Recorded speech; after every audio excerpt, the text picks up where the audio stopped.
Hey guys, welcome back to Sustainability in the Sea. Don't look at this video too closely. I surfed this morning, haven't had a chance to shower, and I've just been working. So I wanted to create a carve out of Sustainability in the Sea where there were shorter episodes. I know that, Sustainability in the Sea was born out of FutureSwell, where we wanted a place for in-depth conversations because you simply cannot be talking about ocean conservation in 45-second videos, even though I know that we do a lot of short form stuff on other platforms.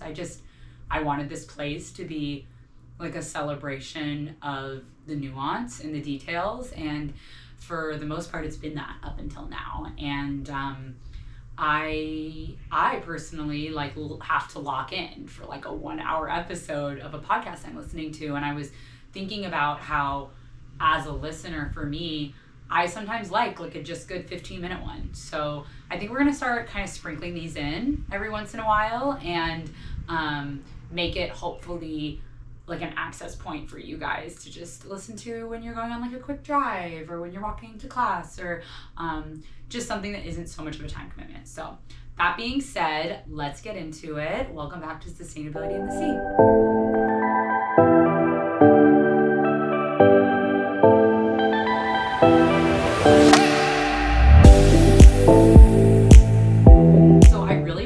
Talk about in this episode like the 5 most underrated types of advice for working in ocean conservation, specifically for those of you that are like still in school or early career, because it's just like stuff I wish I knew earlier. And I did this in a longer format for the previous episode, but I wanted to talk, I was thinking about it in the aftermath, and I was producing it, and I was like, there's so much other stuff I want to talk about, and like stuff that isn't like big picture in the same way as the last episode, but that like I'm just like, don't sweat it, like here's some advice. And so that's what this episode's gonna be. We're gonna do 5 main pieces of advice I wish I knew when I was in undergrad studying ocean conservation. The first one is that I wish I didn't take my GPA so seriously. And I'm not saying don't take your GPA so seriously. This is coming from someone who only ever got A's and B's. I was valedictorian in my grad program. It's just, I took it really seriously. And part of that was my upbringing. I was raised by an immigrant family, and it was just really important that you achieved things academically. So that's a me thing. But zooming out, now that I'm mid-career, no one has ever asked me my GPA. I think it's more about how you learn things. If you're just cramming for a test and memorizing it and then forgetting it the next day, it's not really helpful for you as an ocean conservationist. It's more about, I think, don't beat yourself so much. Don't beat yourself up so much about the actual percentage score, because what makes a good ocean conservationist cannot really be quantified in classrooms. Which leads me to my second piece of advice, which is that you should need to be coming into spaces with humility, understanding, and mostly listening. I think I don't know if that's a thing that I just learned from working here in Hawaii, or if it's something that I learned because I'm a woman, in these spaces, but it's never served me wrong to approach it that way. And I find myself kind of cringing when people come in and act like they know everything, or dominate the conversation, or lack humility and think that their way is the only way. And it's just not who people want to work with. I would just ask yourself and be a little bit honest and self-critical of do I do that in work settings? And it's a hard pendulum as a woman to swallow, because you don't want to be so quiet. You don't want to be quiet, but you want to take up space, but you don't want to be stomped over. It's really an impossible.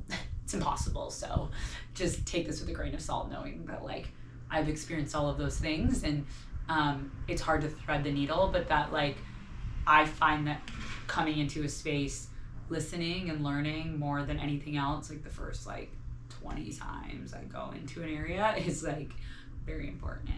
So The third is that like learn to embrace like the ebbs and flows of your relationship with the ocean. So specifically, this conversation has come up a lot with friends in 2025 because we're losing so much funding to ocean jobs. And so I've had a lot of like friends and colleagues that work in ocean conservation stepping away from it, moving to terrestrial work, to tree work, to outside of the environmental space. And they're sad about it because they wanted to have a career built around the ocean. And it's important that we view that as like a wave, and that there are going to be high highs and low lows, but you don't need to feel like just because you step away from ocean work professionally that it's not going to come back, or that you're saying bye to it forever. And that if that's something that's really important to you and you're not getting it through your like primary job, to go find it in other ways, whether it be like volunteering or an ocean dip community, or like a swim club or something like that, because it's something that I've always needed, but I haven't like really had to grapple with the impacts of having to step away from it until I've had friends and colleagues that have had to step away from it. Okay, my fourth one is talk about money. Is that like uncomfortable? Is that uncomfortable? Like, we need to be talking about it. We literally need to be talking about how much we're all making, about what people's raises are looking like, and we need to be transparent about it, specifically in the ocean conservation field, because it is so messed up. And it's moving in the right direction. It was definitely moving in the right direction when we had more funding available for the field, but we have to talk about it. Like, I had, like, when friends tell me what they make, I will just be like, hey, like, that feels like you're being exploited. And like, not like, oh, go quit, burn that bridge, not that way, but, oh, like, I know someone in a similar level position as you that's making $15,000 to $20,000 more than you. And we need to be able to talk about it, especially in our circles of friends and colleagues, because we need to know what job opportunities have the funding to provide livable wages for people, and go to those organizations, or, you know, get creative on ways to approach it. Talk about income. I know if you're really early career, it's tough, and I hear you. It will settle out.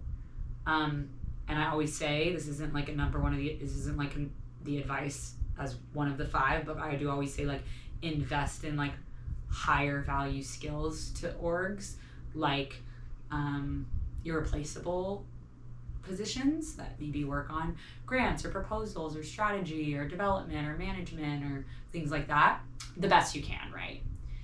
Okay, and the 5th piece of advice, this came up actually at a book club. I have a book club. I go to a book club. It's so great. This came up at a book club by a friend that I really admire. She does incredible work, and she's like, I wish I'd known that the advice is, if you plan to go to graduate school, so this is just for people who want to go to grad school, if you plan to go to graduate school, go to graduate school where you want to live. That's it. That's a piece of advice. Because in undergrad, it's very common where people will like go and then they'll leave. For grad school, you are making real connections with professionals and building a network that is going to lay the foundation for the earlier part of your career. And if you move after that and start over, it can be difficult to make those connections otherwise. Not impossible, no worries. If you did this, I did this. I thought that I was gonna move somewhere else after I finished my graduate program, but I found all my connections were here, so I ended up working here. Here I am 10 years later. And I just think that it's not spoken about enough how much value as far as relationships you get that turn into opportunities through your graduate program. Because you're older, people are taking you more seriously, you've been conducting primary research with likely partners, collaborators, colleagues, you're more closer to being like in the job market, and people know that when they meet you. You know, everyone, I mean, especially now that I'm a little older, like, everyone is taking tabs of like who is entering, who's graduating, who do we want to hire, like we've got some early career positions opening up, what's up. So consider that when you're looking at graduate programs, especially if like you're already biting the bullet and getting student loans. I'm like, I don't know, I don't need to give financial advice, but if you're like, I know I love my parents, I want to live by my parents live in Florida, okay, maybe look at grad programs there. Yeah. Okay, short and sweet version of Sustainability in the Sea. This felt really fast, but who knows? Let me know if you guys want more of this. Please comment below if this is like a format that you'd be more open to. I think I can do my best to try to take certain topics and turn them into shorter episodes, so that people can listen to them more easily throughout their daily routine. Yeah. Okay. See you next time at Sustainability in the Sea.